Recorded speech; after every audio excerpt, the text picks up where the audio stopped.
Stadiaľ som, slovenského rodu som.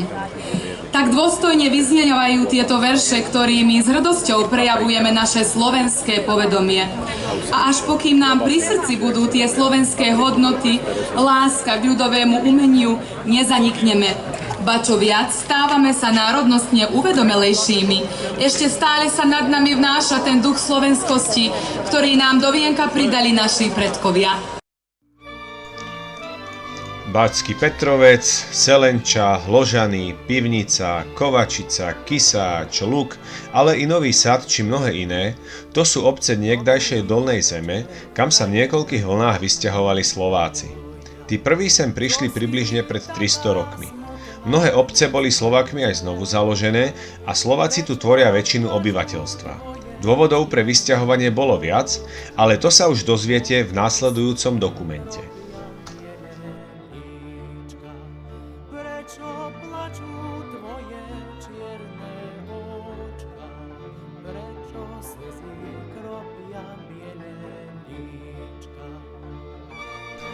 Dolnozemskí Slováci si zachovali svoj jazyk i kultúru, na ktorej sa samozrejme časom prejavil i balkánsky vplyv. Priviezli si svoje kroje i piesne, ale za tú dobu prešli svojim vývojom a taktiež vznikali i nové ľudové piesne. Právo môžeme hovoriť o ďalšom slovenskom folklórnom regióne. Ocitli sa v dnešnom Srbsku, i keď svojho času neprekročili hranicu štátneho zriadenia. V Srbsku fungujú dvojjazyčne, no medzi sebou sa rozprávajú po slovensky a je naozaj príjemné, keď po 5 či 6 hodinách jazdy autom do zahraničia sa zrazu ocitnete v oblasti, kde nepotrebujete ovládať cudzí jazyk. Môžete zazvoniť v niektorom dvore a opýtať sa napríklad na cestu a odpovedia vám pekne po slovensky. Prosím vás, tento dom slovenský, kde je ten modrý? Ešte ďalej? Len rovno a na pravej strane bude. A ty čo, svadbu majú, či čo majú? Hej. To je tradícia. Aha, hej. Aha, dobre, ďakujem. Dovidenia. Zatiaľ, čo my už ako si zabúdame, že tu žijeme spoločne a čoraz viac sa uzatvárame pred svetom, tam sa rodiny a priatelia pomerne často stretávajú, koná sa mnoho podujatí, fungujú rôzne záujmové spolky. Vážia si tu svojich dejateľov. Po 3 dňoch pobytu v Bátskom Petrovci sme mali pocit, že sme minimálne v Ružomberku. Už sme sa tu poznali a zdravili s kdekým. Nazdar. Čo? Ale poďme pekne po poriadku na začiatok našej cesty. Od roku 1919 sa v Bátskom Petrovci konajú slovenské národné slávnosti, najväčší kultúrno-spoločenský sviatok dolnozemských Slovákov. Svoje korene tu má i Klaudia Kolečaniová, to je ona, ktorá organizovala zájazd z Kuneradu práve na tieto slávnosti. A to bola naša príležitosť.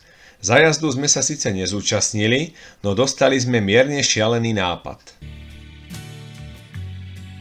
Pôjdeme tam po vlastnej trase kultovým vozidlom slovenskej výroby TAS 1500, u nás skôr známejšej pod starým názvom 1203. Je jaká je, tak mi náhle padla do klína.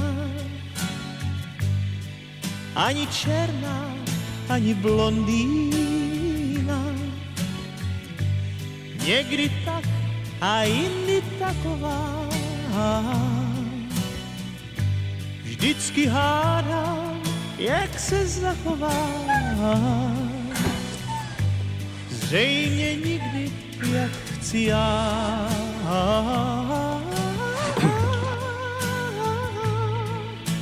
Ako robili v trnavských automobilových závodoch skúšku tesnosti.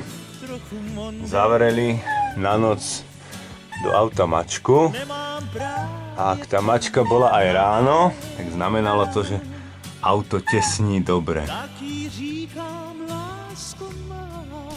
Žijeme gazdovským spôsobom života, vrátane hry na ľudové nástroje a ľudová muzika, zvyky, tradície i história tohto národa patria medzi naše srdcovky. Preto bola cesta na Dolnú Zem pre nás tým pravým orechovým. Hospodárstvo však vyžaduje každodennú prácu, preto sa na cestu mohol vydať len jeden z nás, teda ja. Nechcel som však ísť úplne sám a tak sme oslovili našich dobrých priateľov z dediny. Dohodli sme sa. Do Vojvodiny ide Stanislav a Martin, ktorého tu Brtom nazývajú.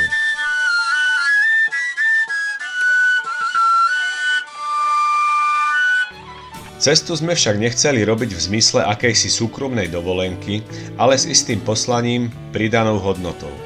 Chceli sme niečo zozbierať, usporiadať a toto ucelenie priniesť ľuďom. Preto sme našu cestu oznámili cez sociálne siete, kde už máme nejaký dosah a kde sa snažíme šíriť hodnotný obsah. Naši sledovatelia mohli náš výjazd podporiť ľubovoľnou sumou. Naša ponuka nebola veľmi chamtivá. Slúbili sme, že za 50 eur si natankujeme a za ostatné peniaze nakúpime lokálne potraviny alebo remeselné výrobky a tie vyžrebujeme medzi našich podporovateľov. Okrem hmotného sme sľubovali i nehmotné. Z dolnej zeme nakrútime cestopisný dokument. Spočiatku to šlo pomaličky, po pár ľuďoch, prispievali kamaráti i susedia z dediny. No v posledné dni pred odchodom začali častejšie pípať hlásenia z účtu. Napokon sa našlo 18 podporovateľov a celková vyzbieraná suma bola 245 eur. Naša cesta bola teda i istým záväzkom.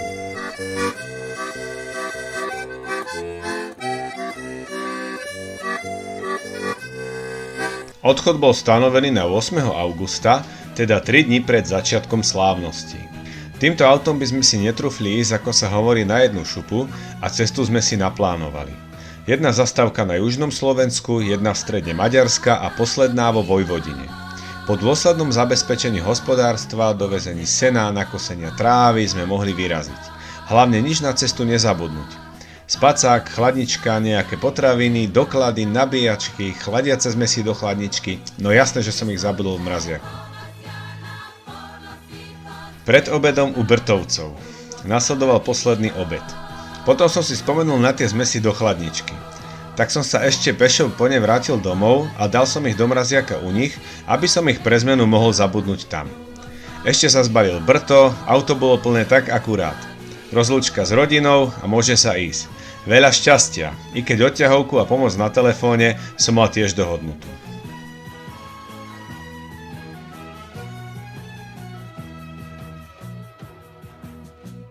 Už idú, už sa poberajú, už sa tí Sloveni v hlasíku schádzajú, už sa tí Sloveni v hlasíku schádzajú. V Ružomberku sme sa ešte hodnú chvíľu zdržali. Predať syr, vajcia, rozmeniť peniaze, natankovať a vyzdvihnúť samolepky na auto. Ideme smer do Novaly. Našou prvou zastávkou je farma na Haji v Devičanoch, okres Levice. Trošku zachádzka z trasy, ktorá však určite stála za to. Hospodári tu Marcela s Miroslavom. Starajú sa o niekoľko ovocných sadov. Obaja pochádzajú odtiaľto a bývajú v dome po predkoch. Z ovocia robia chutné kompóty, džemy či pomazánky. Venujú sa aj pleteniu odevov z ovčej vlny. Pohostili nás domácimi potravinami i domácou baracpálenkou, ktorú nám pribalili i na cestu. Viezli sme im chlieb, ktorý sme vymenili za džemy a iné dobroty. Mali sme prisľúbenú exkurziu po sadoch. Šiel s nami Miroslav, ktorý nám poukazoval ovocné sady a tiež záhrady, kde pestujú zeleninu. Na pozemkoch tiež chovajú ovce. Niektoré sady založili ešte družstevníci v 50. či 60. rokoch. Miro im vyčítal najmä to, že zlikvidovali meandrujúce vodné toky v oblasti. Dozvedeli sme sa mnoho o pôde a jej zložení, ale tiež o skúsenostiach s rôznym spôsobom mulčovania. Zlato väčšinou býva žlté, nie? Ale tie goldpury sú zelené. Tak ja som sa vždycky, keď sme to predávali v Bratislave, tie goldenky, a majú krásne, zo strany výslnia, majú krásne červené líčko. A keď sme to predávali v Bratislave, tak sme tam mali, že Golden Delicious. Oni, že takto nevyzerá Golden Delicious, to je veľké a zelené. A som akože nehnevajte sa, ja som sa tiež neučil angličtinu. ale golden ako zlato. Má byť žlté, nie? Z obhliadky sme sa vrátili až za tmy. Dali sme si nejaké to pivo, pol deci a ľahli sme si do pripravenej izby. Bol to prvý a posledný nocľah mimo auta. Ráno nás už čakal domáci ovčí jogurt s vločkami. Keďže vedeli, že si budeme variť na plynovom variči, pribalili nám i niečo na cestu. Napríklad aj výbornú pikantnú omačku k cestovinám. Prezreli sme si ešte novo pripravovaný sklad hotových výrobkov. Dali nám tiež kontakt na vinárstvo v Pukanci, nakoľko do Batského Petrovca sme nechceli dôjsť s prázdnymi rukami.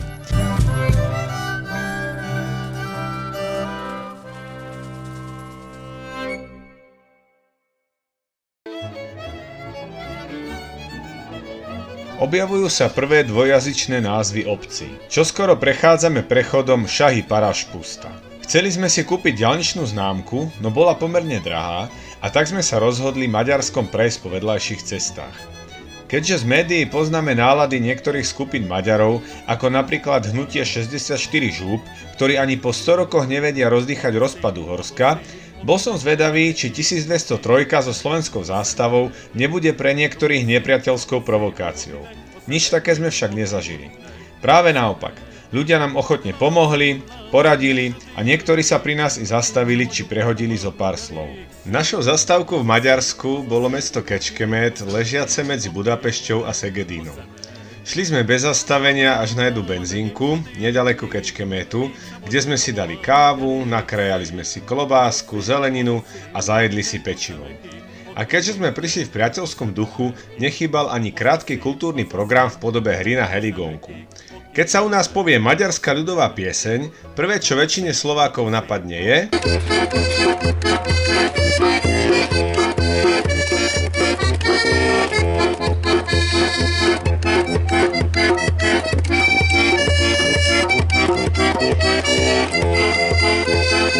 O chvíľu sme už stáli v kempe v Keckeméte. Štvorec pokosenej trávy s pripojkami na elektriku a budovou so záchodmi, sprchou, pitnou vodou, chladničkou. Mojich 7 lekcií maďarčiny pre samoukov, z ktorej som 80% aj tak zabudol, mi tu v kľude stačilo na to, aby som sa dohovoril, čo trebalo. Našou úlohou tu bolo okrem návštevy historického centra mesta minúť aj 10 000 forintov na nákup lokálnych potravín či remeselných výrobkov pre našich podporovateľov. Jediný takýto obchod, ktorý sme našli, bol obchod s pálenkou. Kúpili sme tu miestnu baracpálenku a 2 menšie flašky broskyňovice a hruškovice. Kúpili sme, splnili sme. Prezreli sme si mesto a vrátili sme sa do kempu. Tak táto je originál z Keckemétu. 41% baracpálinka, čiže marhulovica. A ďalej sú to také menšie dvojdecové, 44% pyroš, vilmoš, korte, to je asi červená hruška. A ďalej predpokladám, že z broskyne. Všimol som si, že v kempe sa zhovárajú dvaja Poliaci, ktorí však neprišli spolu. Keď som išiel okolo jedného, vravím mu Češť. Po krátkom rozhovore o tom, že cestuje na bicykli do Chorvátska, som ho pozval k nášmu autu. Nachystali sme pálenku, klobásky, pečivo. Neskôr k nám prišiel i Holanďan, ktorého zaujalo naše auto i zvuk heligónky a drumble. Povedali sme mu niečo o trnavských automobilových závodov a zahrali zo pár piesní. Tiež sa čudoval, ako je možné, že dvaja Slováci sa zhovárajú s Poliakom bez použitia tretieho jazyka. Do 9. hodiny sme čakali na príchod recepčného, s ktorým sme sa vyrovnali a pokračovali sme na juh.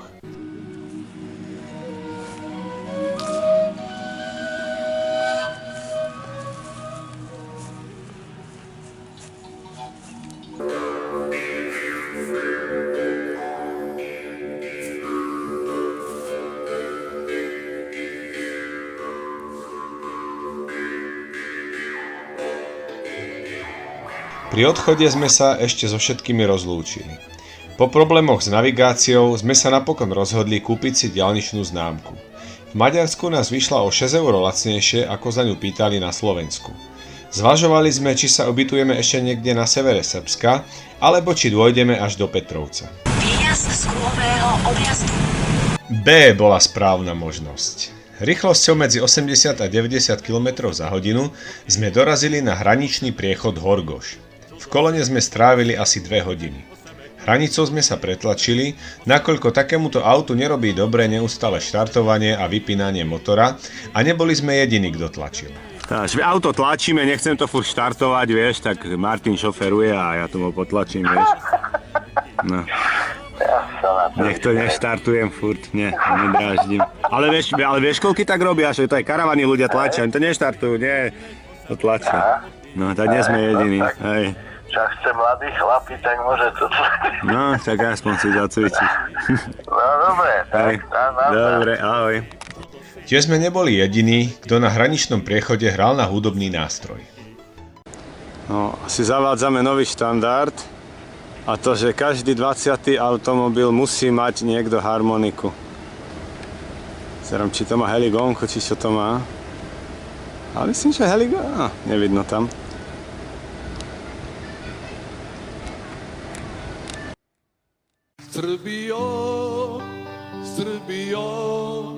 Po úspešnom štarte motora konečne prechádzame hranicou. Ocitáme sa v Srbsku. Sine znajko, vraćam se u náš dom sad vi. Tých 140 km do Batského Petrovca chceme prejsť po vedľajších cestách, aby sme videli niečo zo srbských miest a dedín. Keďže táto oblasť je multikultúrna, vidíme tabule v rôznych jazykoch, ale tiež ten istý názov v latinke a cyrilike.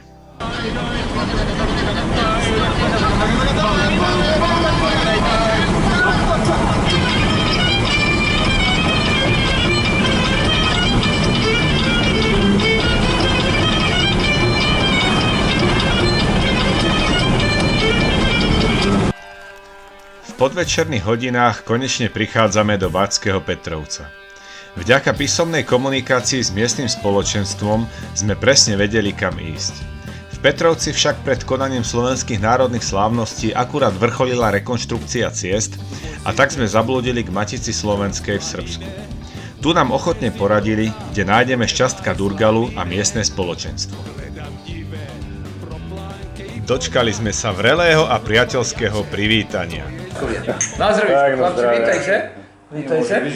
Pohostili nás pálenkou i petrovskou pikantnou klobásou. Dobre, že sme dorazili už vo štvrtok, nakoľko po iné dni by si na nás len ťažko našli čas. Šťastkovi a tiež krčmárovi Jánovi Lačokovi sme porozprávali o našich zámeroch nafilmovať dokument o živote dolnozemských Slovákov. Skrátke nám porozprávali o špecifikách mesta, ale i okolitých dedín, kde žijú Slováci. Ukázali nám, kde bude program, kde môžeme zaparkovať auto a tiež nás previedli po blízkom okolí. Petrovec je okrem iného známy aj výrobou klobás a organizovaním Klobása festu. Preto hneď zavolali mesiarovi Karolovi Horvátovi, s ktorým sme si dohodli stretnutie o pár hodín u neho doma. Skôr než vám predstavíme Petrovec a okolie, doktor Jan Strehársky zo Selenče nám vysvetlí, prečo a ako sa Slováci ocitli na území dnešného Srbska a ako prežívali jednotlivé historické obdobia. Viete čo, možno je dva dôvody, prečo prišli. Jeden z dôvodov bola voľná pôda, keď Turci odišli z týchto krajov po bitke, ktorú prehrali tu pri Sente. Znamená, celé južné Uhorsko bolo oslobodené, po Sávu aj Dunaj bolo oslobodené, takže to boli ľudoprázdne priestory. A druhá možno bola ekonomického, viete, dôvodu, že tu boli na tej vojenskej hranici a mali lepšie podmienky pre život, ako čo boli na Slovensku, na horniakoch. Tretia bola možnosť, že sa oni sťahovali, lebo tu nebola taká tyrania pánov, ako čo bola na horniakoch, viete, takže znamená, boli slobodní, mohli si tu na svojich majetkoch, ktoré dostali. A potom ešte aj čo bola to kolonizácia, viete, že toto boli ľudoprázdne priestory a trebalo to zabezpečiť, znamená, aby tieto kraje sa mohli rozvíjať, tak potom Mária Terézia dovolila, aby boli tieto kraje nasťahované prevažne kolonistami zo Slovenska. Veľa Srbov pod vedením Arsenija Čarnojevića, aj to bol tento pravoslavný biskup, presťahovalo sa do južného Uhorska, lebo znamená, Turci stále išli severnejšie až severnejšie. Takže srbské obyvateľstvo v tom čase už sa tu nachádzalo. Konkrétne naša rodina prišla zo stredného Slovenska, z Dolná Strehová. Väčšina Slovákov je zo stredného Slovenska, tam z toho okolia, kde ste aj vy, ale väčšina by som skôr povedal, že Detva, Brezno, Lučenec, Poltár, tá južná časť možno ešte viac. Väčšinou sme evanielíci tu akurát v Selenči sú aj katolíci a evanielíci. To je jediná dedina, kde sú ešte katolíci. Aj kde vlastne aj boli, aj zostali. Vlastne väčšina, ktorí odišli zo Slovenska, boli evanielíci. A jedna časť, ja konkrétne vím hovoriť aj tvrdo, lebo moji rodičia sa narodili v Pivnici, to je tiež väčšinou slovenská dedina, kde žijú Slováci prevažne pôvodom, predkovia prišli z okolia Mijavy, Kopaničia, takže DTLN a tak ďalej. Tam to ľaľa, tam nebudete počuť. Z východného Slovenska nám tu žijú Rusíni, aj keď môj najlepší kamarát, aj Kmotor hovorí, že to, čo oni hovoria tu, to voľakedy bolo východoslovenské nárečie, ale tým, že oni sú grekokatolíci, tak sa viac ich potiahlo tá cyrilika, aj tá azbuka, ich potiahla aj trošku s tým nárečím, že už teraz bližšie k tej, neviem, či ukrajinskej reči, alebo z ruskej, alebo srbskej reči a menej k slovenskej. Lebo tí, ktorí boli na hranici, Stará Pazova, povedzme, to bola direktne na hranici, oni v tom čase už mali aj lekárskú ochranu za to, že boli na tej južnej hranici, takže podmienky za život boli ďaleko lepšie, ako čo boli na Horniakoch, čiže na Slovensku. A dnes o akom počte Slovákov môžeme hovoriť, že žijú v Srbsku? V tomto čase? Áno. Ja myslím, že asi 52 do 53 tisíc Slovákov, lebo hodne sa teraz vysťahovalo sa. Zvlášť na Slovensko do Zámoria odišli, takže túto dediny sa poluprázdne, prosím vás pekne. Prvo bolo Rakúsko-Uhorsko, čak potom, keď bolo to vyrovnanie Rakúsko a Uhorsko, viete, potom boli Uhry. Znamená, ďaleko lepšie podmienky boli, kým bolo Rakúsko-Uhorsko, ako keď prišlo Uhorsko. To sami aj viete, aké boli podmienky na Slovensku. No, potom bolo kráľovstvo Srbo-Chorvátov, Slovencov, pa Juhoslovanské kráľovstvo, pa demokratická Juhoslávia, federatívna národná, pa socialistická federatívna, pa bolo súšťastie tohto, ka Srbsko-Čierna hora, aj na krajke sa to všetko rozpadlo. Boli časy, keď to bolo tak strašne, myslím, počas tej rezolúcie Infurbara, to bolo tam v 1948 roku, keď sa Tito rozišiel so Stalinom, tedy to boli preťažké situácie. Paž my aj ako deti chodili sme tu cez obecný dom do školy, viete, a my sme spievali so súdruhom Titom aj so súdruhom Stalinom. Jedného dňa ideš sme ako aj deti, viete, cez obecný dom do školy, keď tam fotografie tohto Stalina, Marša, vyhádzanie na stole. A tu báči sused Fodorov, ten boli ako dedinský policajt. My sme to pekne pozbierali a vrátili. Keď tento pred nami začali lúpať, a my ako deti sme nevedeli, viete, čo sa stálo cez noc, takže pravím, tedy boli strašne. Potom bola tá záväzná obave sa to menovalo sa, čo štátu sa platilo, aj dane, aj tieto, v obili, aj všetko. Viete, povedzme, môj otec natlačili 150 metrov žita, 200 metrov žita museli dať, takže ťažšie tedy boli ťažké. No tam potom v 53. roku, keď sa to konečne vyriešilo, viete, keď sa to vyriešilo, potom už to išlo najlepšie išlo. kým neprišli tie nešťastné 90. roky. Znamená, kým Tito mohol, aby to držal pod kontrolou, viete, aby to držal pod kontrolou, zatiaľ to ešte nejako išlo. Keď to prišlo, ten triumvirát, lebo ako sa to menovalo, potom to išlo všetko dole vodou. No vravím, potom zase situácia bola taká veľmi zlá, tých 90. rokoch, keď bola tá vojna, to bolo strašné, no potom sa to začalo najlepšie. Aj teraz, viete čo, nikto sme my ako Slováci nemali žiadne problémy, čo sa týka so Srbma. Nikto tu neboli. Povedzme, ja som zakončil základnú školu, lebo bolo nás málo žiakov.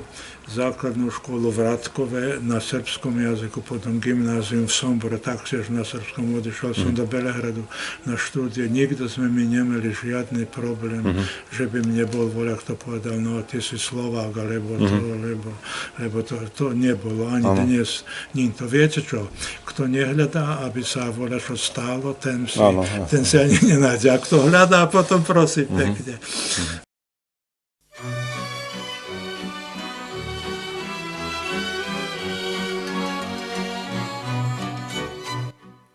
Bačský Petrovec je malé mestečko vo Vojvodine o počte obyvateľov do 7 000, ktorých počet žiaľ v priebehu 10 ročí klesá. Ide však o významné kultúrne a spoločenské stredisko Slovákov žijúcich vo Vojvodine, ktorí tu žijú už takmer 300 rokov. V Báčskom Petrovci tvoria Slováci približne 80% obyvateľstva. Petrovec sa prvýkrát spomína v 13. storočí a slovo báčsky bolo pridané až po druhej svetovej vojne, aby sa odlíšil od iných Petrovcov v krajine. V roku 1745 na príkaz Mihaila Čarnojeviča, majiteľa málo obývaného futockého panstva, priviedol sem Matej Čáni, slobodník z Málinca, asi 2000 Slovákov, ktorí sa usadili v osade Petrovec, kde vtedy podľa údajov starých matrík žilo 19 srbských rodín. Úradne tá zmluva je Petrovci máme z 1747 roku. Vtedy bola podpísaná zmluva medzi Slovákmi, ktorí tedy sa doselili zo Slovenska, z Hornej zemi na Dolnú zem. Ale samozrejme, že predtým už istotne tu museli žiť Slováci. Niektoré neúradné údaje sú také, že hovoria, že aj 30 rokov skôr boli tu. Môžeme len predpokladať. Boli to Slováci prevažne z južnej oblasti stredného Slovenska, ale staré zápisy a priezviská svedčia o tom, že medzi nimi boli aj obyvatelia z Liptova, Oravy či Turca, ktorí sa v predchádzajúcich migráciách obyvateľstva dočasne usadili v Novohradskej alebo Pešťanskej stolici. Noví obyvatelia onedlho podpísali zmluvu s vrchnosťou o osídlení futockého panstva, ktorá prisťahovaným zaručovala viaceré dôležité práva, ale aj povinnosti. V mene Slovákov ju podpísali Matej Čáni a richtár Matej Mikula a v mene Srbov richtár Veselín Sekulič. Zmluva je z 25. mája 1747 a zachovala sa jej maďarská kópia. Tento dátum sa dnes oslavuje ako Deň Petrovca. V meste pôsobí Matica Slovenska v Srbsku, Gymnázium Jána Kolára, redakcia novín Hlas ľudu, Galéria prvej vojvodinskej akademickej maliarky Zuzky Medveďovej, ďalej Slovenské vojvodinské divadlo, Národné múzeum a množstvo ďalších inštitúcií. Mesto známe svojou znamenitou klobásou každý rok organizuje medzinárodný festival klobás, Klobása Fest, a tiež najväčší kultúrny a spoločenský sviatok dolnozemských Slovákov, Slovenské národné slávnosti. Keďže všade navôkol sa nachádza úrodná pôda, veľká časť obyvateľstva sa popri práci zaoberá poľnohospodárstvom. Každú chvíľu prejde okolo vás traktor, väčšinou naložený melónmi či inou zeleninou. Je tu tiež veľké množstvo včelárov, ktorí predávajú priamo z dvora alebo na miestnom trhovisku. Petrovec je najväčším európskym výrobcom cirokových metiel. Toto je len tak pre ukážku, kedy takto sa vedeli urobiť, aj teraz by to vedeli urobiť, ale doba ide napred a všetci hľadia, že čas sú peniaze, tak na to veľa času nemajú, aby to vyrábali. V druhej polovici minulého storočia tu fungovala fabrika na výrobu cirokových metiel Kooperativa, ktorá dnes už neexistuje. Bola to najväčšia fabrika na výrobu metiel tohto typu v Európe a zamestnávala cez 800 ľudí. Toho času tu cirokové metly vyrábajú dve spoločnosti a stále platí, že Petrovec je najväčším výrobcom metiel v Európe. Dnes zamestnávajú asi 120 ľudí. Len menšia továreň Fénix ročne vyrobí približne 50 000 metiel. Cirok nakupujú u miestnych poľnohospodárov. Ďalšími výrobcami sú drobní remeselníci, ktorí svoje výrobky predávajú na trhu. 870 sme boli. Sme robili tieto metly. Už robíte len tak ako súkromník, hej? Ako penzionér a potom popri tomu je ako príde. Aha. Penzíke máme malé, tak málo mi je. Metly robíte. 30 000 dinárov mám benzín. Aha. A sami žijem a málo mi je. A málo mu je. A pre tých, ktorých nič z toho nezaujalo, je tu stále akvapark. Názvy ulic v Bačskom Petrovci pripomínajú slovenské mesto okolo roku 1980. Ulice sú pomenované po slovenských dejateľoch a spisovateľoch, miestnych osobnostiach, ruských spisovateľoch, klasikoch marxizmu, leninizmu, ale i po maršalovi Titovi, po 14. vojvodinskej slovenskej brigáde, ale tiež po stromoch či názvoch slovenských miest a regiónov. Máme také ako Leninov, moja ulica Leninova. Karla Marxa, neviem, Engelsova, ale týchto Slovákov, áno, neviem, sú Štúrová, Šafáriková, Rázusová. Máme Bratislavská, áno, Ovčianská, Oravská, áno, to je tu, to je tento kraj, ak sa nemýlim, nie, tento tu, víš tam, keď je. Ozaj, Oravská, Tučenská, A Liptovská je tam, hneď vedľa Oravskej, tak je dobré. Gymnázium Jána Kolára v Petrovci bolo založené v roku 1919. Jeho prvú budovu postavili v roku 1923 z vlastných dobrovoľných príspevkov za finančnej podpory vlády Československej republiky či Slovákov zo Zámoria. V značnej miere bolo postavené vlastnou dobrovoľnou prácou Petrovčanov. I keď ho založili pre potreby slovenskej menšiny, gymnázium sa nikdy neuzatváralo do úzkých národnostných rámcov. Fungovali a fungujú v ňom slovenské i srbské triedy. V čase konania slovenských národných slávností nás previedli chodbami gymnázia, ukázali nám slávnostnú sieň, ale tiež výstavu dolnozemských umelcov. To je slávnostná sieň, tu zasadnutia, prváci sa prijímajú, rôzne večierky sa organizujú, literárne večierky, hudobné a tomu podobné. Slali nás zo školy sem. Máme sa sem pozrieť. Vo vedľajšej budove sme mohli navštíviť stálu expozíciu venovanú pamäti partizánom 14. vojvodinskej slovenskej brigády, ktorá pomohla oslobodzovať Jugosláviu spod fašizmu. V Jugoslávii sa už v lete 1941 začalo protifašistické povstanie vedené komunistickou stranou. Povstania sa zúčastnili všetky juhoslovanské národy vrátane vojvodinských Slovákov. Po oslobodení väčšej časti krajiny v roku 1944 sa zvýšil počet stúpencov národno-oslobodzovacieho hnutia slovenskej národnosti a tak 11. novembra na nádvorí miestneho gymnázia vznikla špeciálna vojenská jednotka 14. vojvodinská úderná slovenská brigáda. Počas nadchádzajúcej zimy sa približne 2000 príslušníkov brigády zúčastňovalo významných bojov v Barani a Slavónii. Počet Slovákov vo všetkých jednotkách juhoslovanského národno-oslobodzovacieho boja bol približne 5500.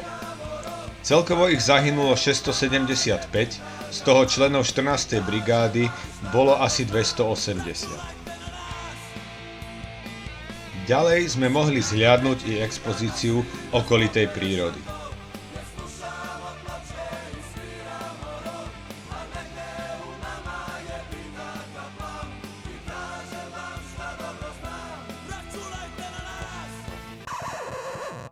Galéria Zuzky Medveďovej bola založená v roku 1989 a disponuje viac ako 800 dielami tejto maliarky, ale tiež obrazmi iných autorov. V čase konania slávností bola prístupná výstava Kovačické insitné umenie, kde sme mohli zhliadnuť obrazy z dedinského prostredia od rôznych autorov z multietnickej Kovačice. Témami boli najmä hospodárske práce, kolo roka či ľudové zvyky, ku ktorému si každý z maliarov našiel svoje originálne maliarské písmo. Insitné umenie v Kovačici vzniklo koncom 30. rokov 20. storočia, keď Martin Paluška a Jan Sokol začali prenášať svoje dojmy zo života na plátno bez znalosti maliarských techník.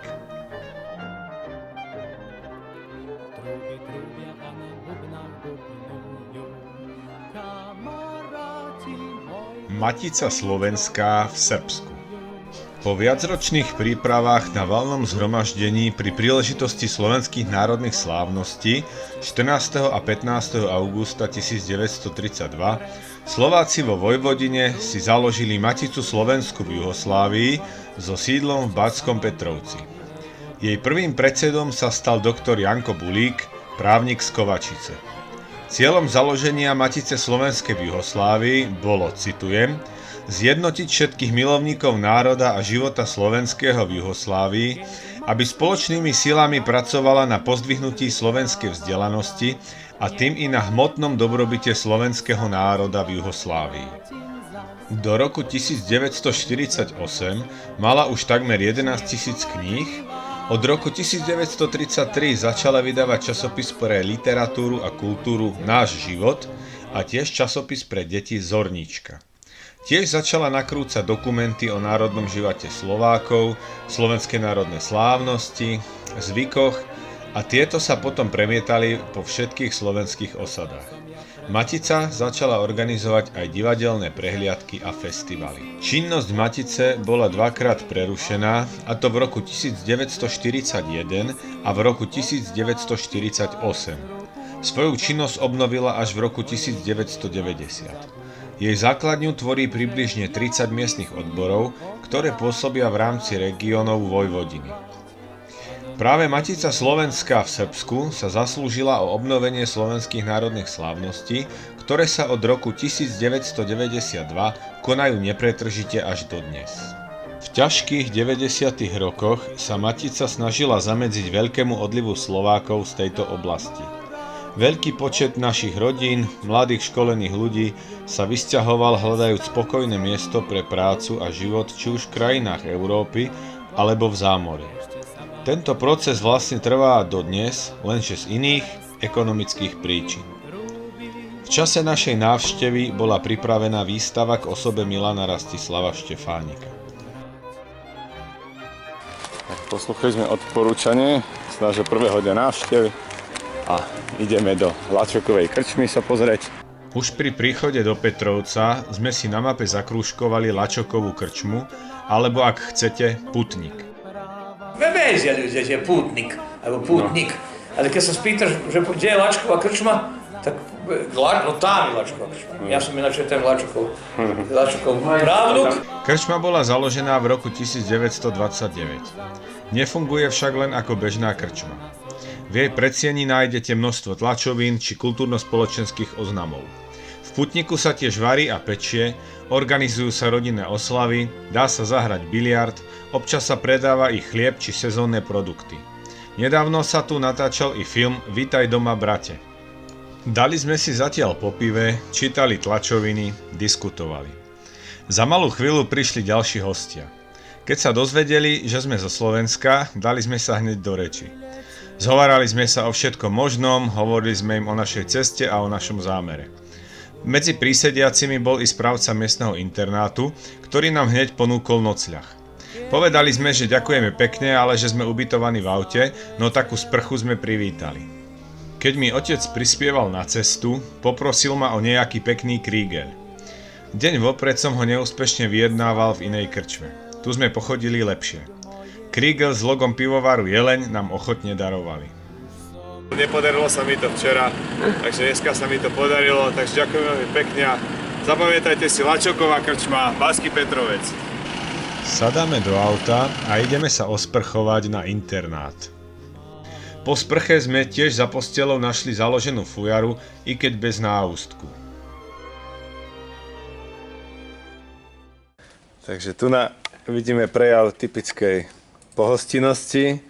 Mali sme v pláne ísť do mesta, ale zastavilo nás auto, v ktorom sedel Branislav. Opýtal sa, že odkiaľ sme, lebo všimol si 1203, že máme. No a tak nás zavolal ku nemu domov. Býva tuto 2 domy od nášho auta. No a už máme tu na hruškovicu, salámu, slaninku, kávu nám spravil. Dal nám tie náplne do mraziaka, ktoré som zabudol. Ruská žandarméria. Ako vieš, majú Francúzi, majú žandarmériu. Policajnú. A toto máme do auta. Toto máme do auta, voňavka. Aha. No tak to teraz, keď si zavesím na späťak, tak koľko to nedostanem. Toto, čo ste si pýtali. Hej, ďakujem. Aha, paráda. Tak sme dostali zápisník, taký, ktorý na Slovensku nikto nemá. A to je ako špeciálna jednotka, tako tá pohotovostná motorizovaná, alebo niečo také, hej? To je špeciálna jednotka, to je policajná špeciálna jednotka. A zasahujú v akých prípadoch? Zasahujú len, keď je v Srbsku, napríklad, keď sa zápasí vo väčšom objemu, kde môže byť narušávanie verejného poriadku. Ako futbal, myslíš, dačo také? Áno, futbal, ako čo sa napríklad, ona je stvorená na to, aby sa v tomto pohraničnom pásme, ak sa niečo stane, aby sme išli prvý. Takže my sme taká jednotka špeciálna, v prípade niečoho my sa automaticky razom spájame s vojskom. Aha. Pohotovosť. Máte príľuby? Áno, všetko. Je 8? Presne, myslím, že by mal byť presne 8. Presný, no. Hej. Navšteva Petrovca nie je úplná bez ochutnávky miestnej klobásy, po petrovsky nazývanej klbása, po srbsky zasa kulen. Klobása so svojskou vôňou, výrazne červenou farbou a pikantnou príchuťou na nás hneď spravila svoj dojem. Pre jej pikantnosť ju človek zje len po troške, po kúskoch. Karol Horvát je jeden z jej petrovských výrobcov a preto nás pozval k sebe na ochutnávku, ale i na ukážku výroby. Prasatá, alebo ako tu hovoria ošípané, si chová sám a papriku mu dodáva pestovateľ Janko Kováč, s ktorým sme robili rozhovor na druhý deň. Toto je štipľavá, ale tlčená. Aha. Viete, čo je tlčená? Znamená, nie je z omleta, áno. Na mažiari. Áno. A mletu vám zajtra, toto si vezmete. Dobre, tak. Ale je štipľavá. No, taká, jak aj tie klobásy. No, a zajtra potom vám mletu. Dobre, tak sa ozveme sa. No, o 9. volejte. Môžete sa posadiť. Aj tu môžete si posadiť. To sú na zajtra, hej, či? Čo? Zajtra, no. Hej, na zajtra, hej. Aj tu ľaľa robí. Aha. Od zabitia, ale nie prasaťa, prvo od prasaťa je vychovať ho. Brav 150, 200, 250 kg živej váhy má, z toho máš 100 kg mesa na klobási, melješ, potom tam v tej mašine, to je vidíš ako pekársky kýbl, tam miešaš, potom tam sa do toho vidíš nasúva, naplníš a to potom pod tlakom tiskavo naplníš tie črevá. Soľ, papriku, štipľovú, 2,5%, 0,5% sladkú papriku, cesnak 0,3% a tak aj rastú, 0,3%. Na pomer k mesu. Na pomer k mesu, tak. Tie klobásy, keď naplním, tak potom... Riadna. Potom bude. A to ide... To je 1, 2, 3 paláše. Ty kaksa. To ona aj pol. Sa sprací sem, no. A to horí tuto dole, tak voľne, či ako? Tak je, ako nie? Zapálime, ono ide do rána, alebo do... Alebo aj stiade, tak driev vyhorí. A z tohto čo bude? Leskavita. A to je? Hamburger, alebo ako... Jaj, aha. No, to je také rada. Také mleté meso, vysmažané. Robíme na gramážu a potom ale tak a to ide na rož.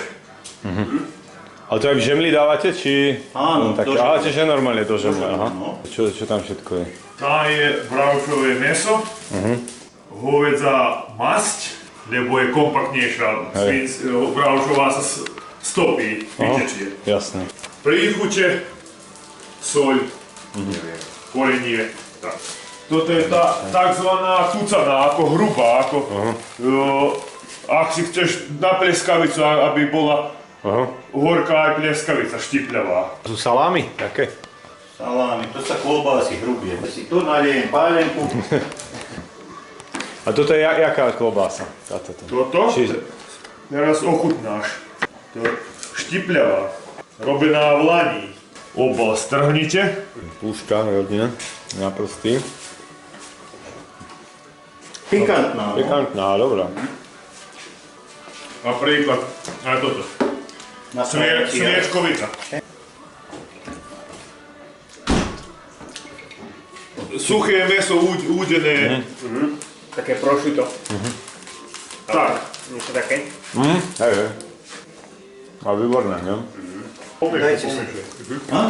Slobodne, kto sa hanbí, má krásne hanby. Ako doma. No. No ale... My pálenku nechceme? Vedľa mňa je Janko Kováč, pestovateľ papriky z Batského Petrovca. Táto paprika sa dáva do klobás. Vlastne tá klobása z Batského Petrovca je typická okrem iného aj tou paprikou, ktorá je taká pikantná. A čím je táto paprika z Batského Petrovca taká špecifická? Že aká to je odroda, alebo čím je taká iná, ako keď si človek kúpi napríklad niekde inde? Že... No tá paprika, čak my si to sami pestujeme, tak vyrábame.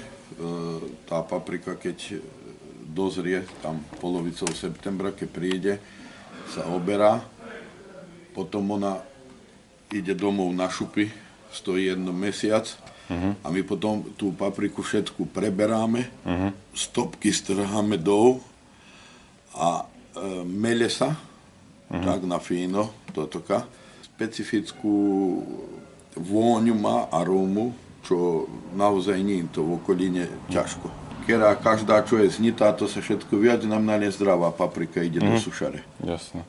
A na jakej výmere pestujete papriku? Nepestujeme boľačo strašne veľké, my máme tu okolo približne koľko my, čo nám môžeme predať behom roka.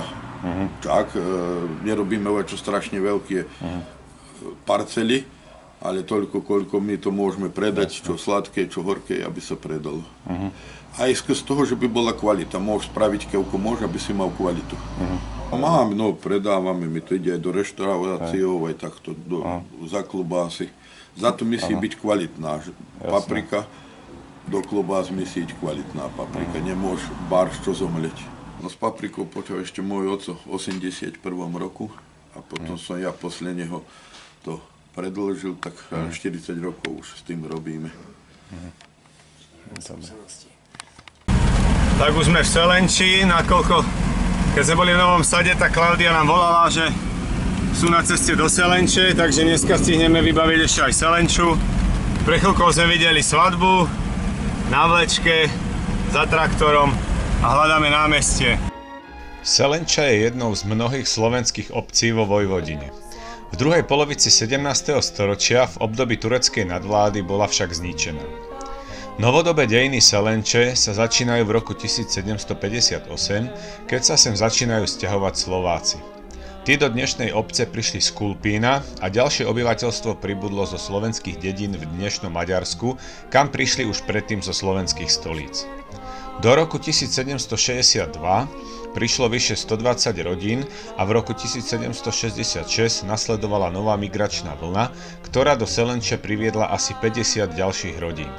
Je rodiskom spisovateľa Jána Čajaka mladšieho.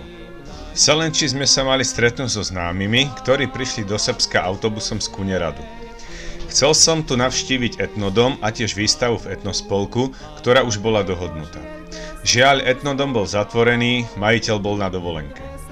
Už počas blúdenia Selenčou som narazil na traktor s vlečkou, na ktorej sa zabávali mladí ľudia. Napokon som dorazil do etnospolku, kde sme sa zvítali so známymi, ale tiež som sa osobne zoznámil s hudobníkom Jurajom Súdim a doktorom Jánom Strehárskym, členom etnosekcie. Od jej prvej výstavy prešlo už 40 rokov. Venuje sa zberateľskej činnosti ľudových krojov a odevov, výšiviek, piesní, tradícií, fotografií či predmetov bežnej domácej potreby. Pripravujú tu rôzne expozície.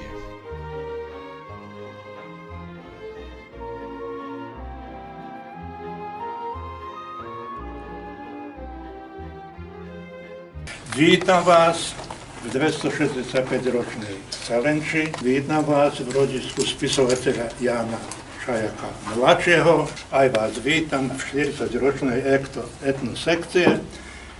Schystali v 1983 roku v budove školy prvú výstavu a takto krásne počalo. Usilovné ruky je sa asi 15 usilovných dievčat, vlastne žien, medzi ktorými je aj pani Renátka, taktiež Ďurko nám pomáha. Toto dali do prevádzky. Každý postavka je stála, ale každý rok máme dve príležitostné tieto ukážky za 8. marec aj za deň Selenče. Všetky tieto exponáty, ktoré tu vidíte, sú v privátnom vlastníctve, hoci už je to aj hodne exponátov, ktoré ostávajú etnosekcii. Keď sa skončila prehliadka, už tretíkrát okolo nás prešiel traktor so zábavou na vlečke. Hneď som traktoristu zastavil. Nechápal som, prečo im tam hrá reproduktor. Ukázal som im heligónku a hneď mi spustili rebrík. Hodinu sme sa vozili po Selenči a spievali slovenské ľudové piesne. Väčšinu z nich poznali. Aj ma vyložili v niekoľkých dvoroch, kde som tiež zahral zo pár piesní. Aj som si nechtiac privyrobil niečo na pivo a cestu domov.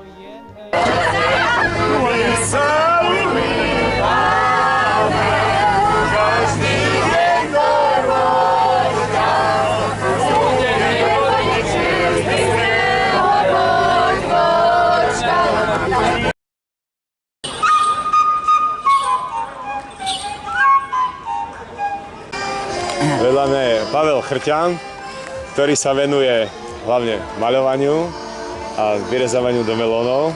A ešte dačomu? A ešte dačomu, to je kuchár som, z toho sa živím a to všetko je umenie, aj kuchárstvo, maliarstvo, ako aj rezbárstvo.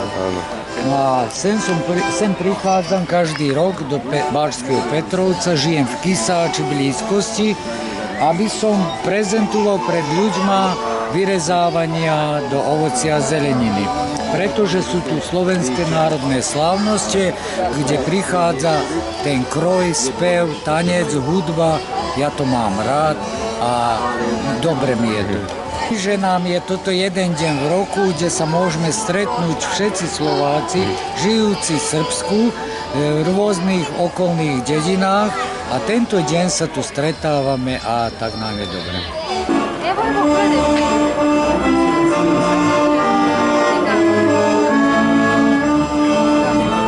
Prvýkrát sa slovenské národné slávnosti konali krátko po rozpade Rakúsko-Uhorska. Vtedy sa slovenská menšina ocitla v novoutvorenom štáte, kráľovstvo Srbov, Chorvátov a Slovincov. 28. augusta 1919 sa v miestnostiach hostinca Michala Somoru konala národná porada. Pred hostincom sa vtedy zišlo približne 150 Slovákov. Na tejto porade sa riešili otázky slovenského národa. Poradu otvoril jeden z podpredsedov Slovenskej národnej strany, Jan Petrikovič, po ňom sa prihovoril farár Jan Čaplovič, advokát novosadský, doktor Ľudovít Mičátek, Igor Štefánik a iní. Diskutovalo sa o otázkach cirkevných, o otázkach výučby v materinskom jazyku, o otvorení gymnázia či založení kníh tlačiarne. Vo večerných hodinách sa konal kultúrno-umelecký program a preto sa tu začala písať tradícia slovenských národných slávností. Druhé slávnosti už trvali 2 dni. Ich súčasťou bolo divadelné predstavenie, porady, spoločný obed, sokolské cvičenia a tanečná zábava.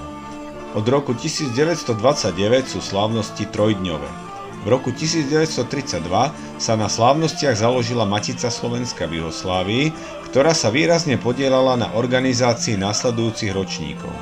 Prvýkrát boli slávnosti prerušené druhou svetovou vojnou v roku 1939. Prvé povojnové slávnosti sa konali v auguste roku 1945. V roku 1947 bol počas slávností na námestí Slobody odhalený pomník hrdinom osloboditeľského boja. V roku 1948 bola Matica Slovenska zakázaná, no slávnosti sa konali i napriek tomu. V 50. rokoch bol program podstatne bohatší než pred vojnou. To viedlo i k značnému finančnému deficitu. V roku 1954 bolo preto navrhnuté, že by sa slávnosti mohli konať i každý 3. alebo 4. rok, a to nie len v Petrovci, ale i v iných obciach. Slávnosti sa v roku 1954 napokon nekonali, a to z dôvodu nedostatku financií, a prestávka trvala dlho až do roku 1992. Odvtedy sa konajú každý rok. V roku 2009 boli slávnosti vyhlásené za sviatok všetkých Slovákov žijúcich v Srbsku.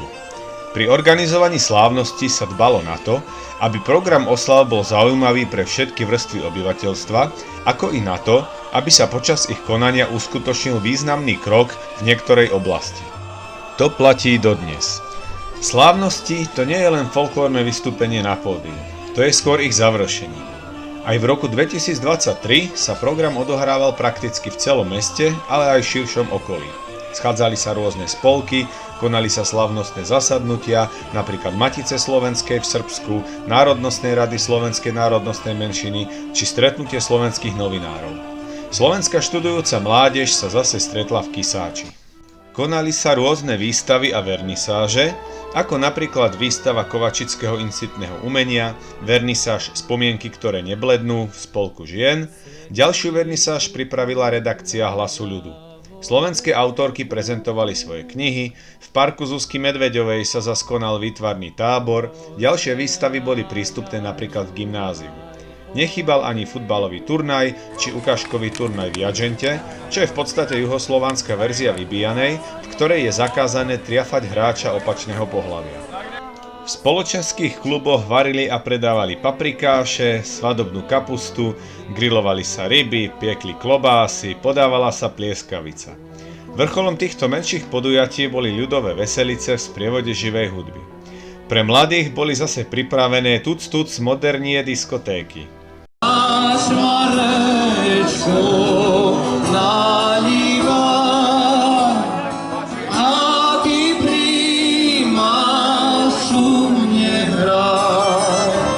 Piatkový večer sa niesol v znamení nádherných rusínskych piesní v podaní Štefana Šteca a skupiny Fajta. Zazneli rezké, ale i krásne melodické ťahavé piesne.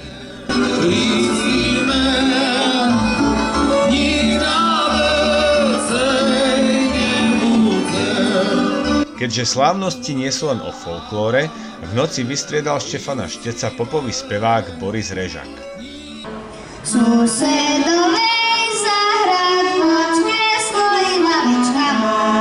V sobotu, v hlavný deň slávností, ešte počas denného svetla, patrilo pódium najmä detskému programu a detským folklórnym účinkujúcim. Nechýbali ani vystúpenia folklórnych skupín zo Slovenska, predovšetkým z okolia partnerských miest.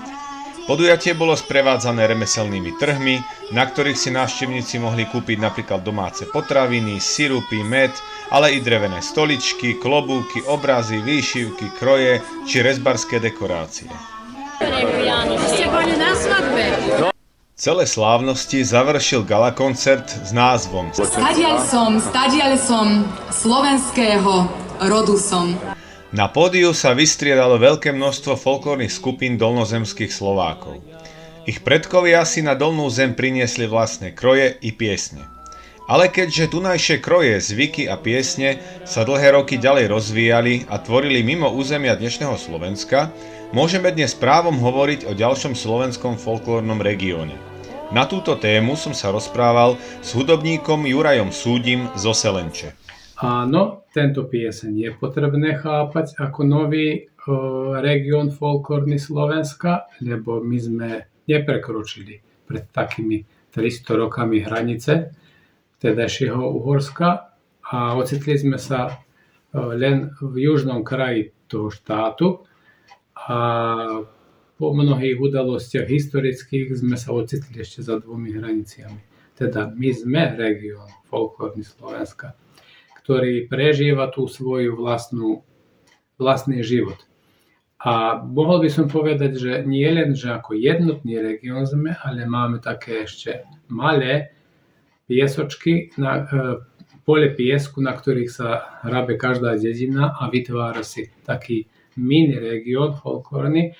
A my, ktorí tu žijeme vo Vojvodine, Slováci, presne vieme, že keď ide o ľudovú pieseň alebo vokálny prednes alebo nástrojový prednes, presne vieme, z ktorého kraja Vojvodiny pochádza, z ktorej dediny prichádza a sme na to veľmi hrdí. Myslím si, že v poslednom čase sa Slováci na Slovensku dosť majú možnosť zoznámiť s týmto našim krajom a s touto našou bohatou tradíciou a slovenskou ľudovou kultúrou, čo veľmi pozdravujem. Naši predkovia nemali taký kontakt, ako čo teraz my máme so slovenskou kultúrou.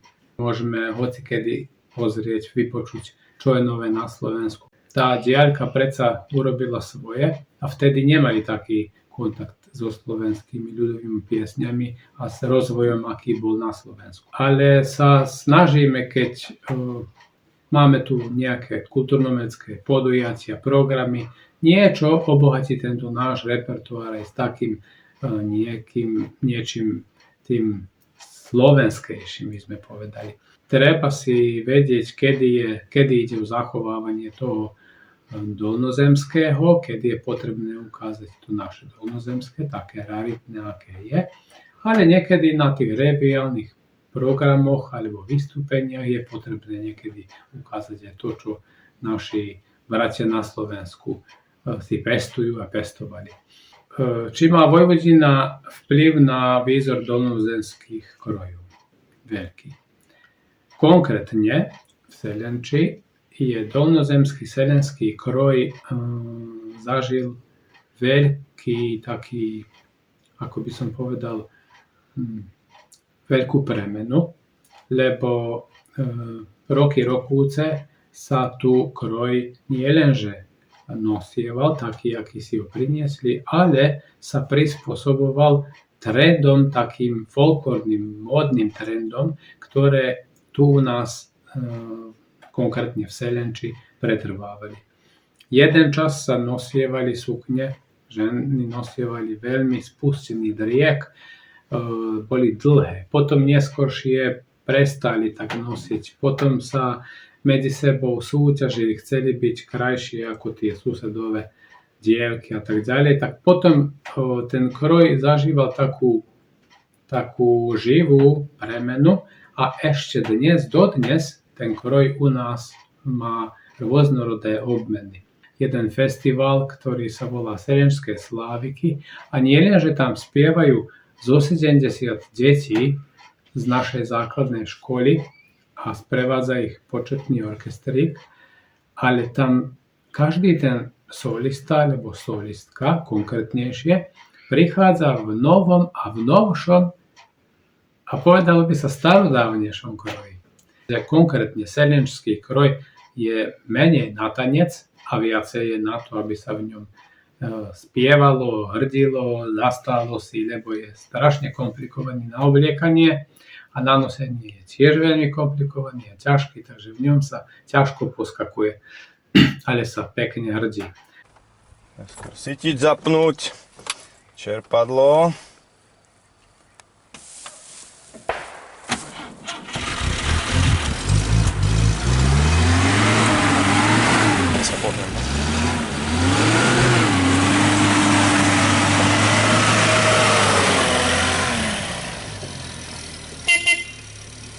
V Batskom Petrovci nám bolo úžasne. Každú hodinu nám pribudali noví a noví priatelia. Naozaj úžasní ľudia. Máme sa aj my, čo na Slovensku, od týchto ľudí tu čo učili. Uvažujeme, že sa tu asi začneme pravidelne vraciať. Najbližšia príležitosť je v februári, kedy sa organizuje Klobása Fest. Tak uvidíme. Verím, že nie som tu posledný krát a vás pozdravujem.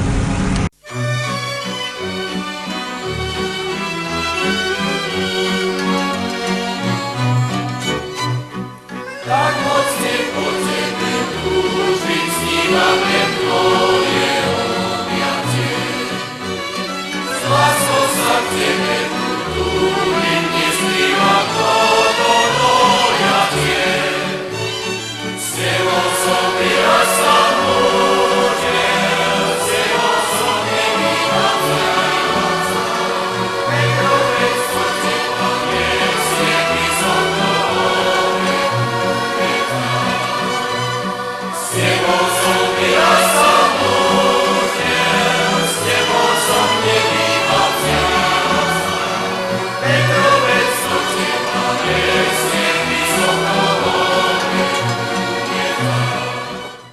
Do Srbska.